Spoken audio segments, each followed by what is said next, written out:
On Monday, Edmonton City Police announced that a dangerous offender would soon be released into the community after completing his jail sentence.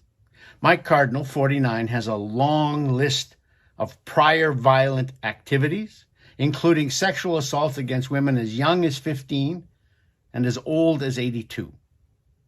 What makes this unusual is that Edmonton City Police had to make the same warning in 2019 about the same individual.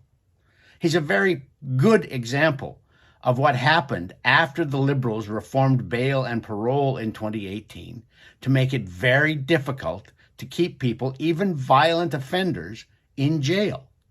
If you're caught now on a suspect of violent activity, you're not likely to have to serve time in jail while you await your trial. You could be out for 2 or 3 years, unsupervised in the community, doing whatever you feel like. And the same is true with people who are released early from their jail sentences, like Mike Cardinal. Edmonton City Police believe Cardinal has a reasonable expectation to reoffend.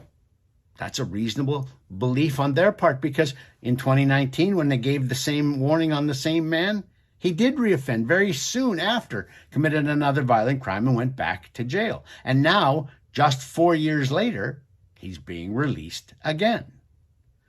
Miles Sanderson, the man who committed 11 stabbing murders at the James Smith Cree Nation in Saskatchewan just last September, he was out in the community early from his previous jail sentence, because the belief among people in Corrections Canada and the Liberal government is that the best way to reduce crime is to put offenders back into the community as soon as possible, because reintegration will encourage them not to be criminals.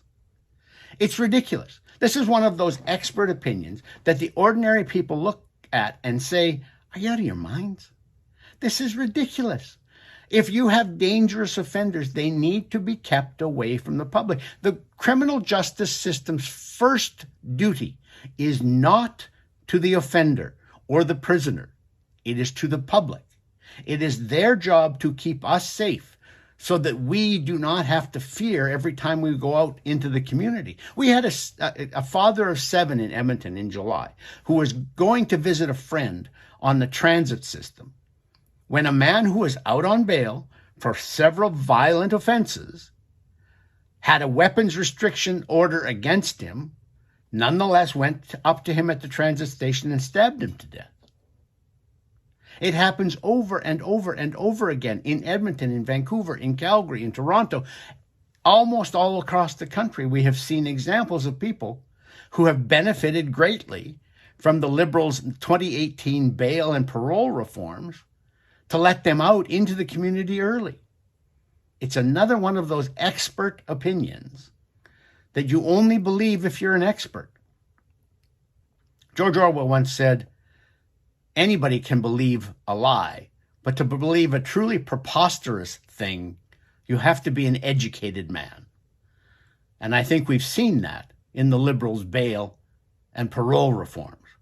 And their Bill C-48, which they failed to pass before Parliament rose for the summer, will do nothing to stop this problem, because they don't believe it's a problem. The new Justice Minister, who was sworn in just a week ago, Arif Virani said, "It's all in your heads." There's no empirical evidence that crime is getting worse in Canada. That there is. Statistics Canada's report last week said, since the Liberals took over in 2015, violent crime in Canada is up almost 40%. That's real. And that's what Canadians are suffering. And that's what a good government would be trying to stop. For Post Media, I'm Lorne Gunter.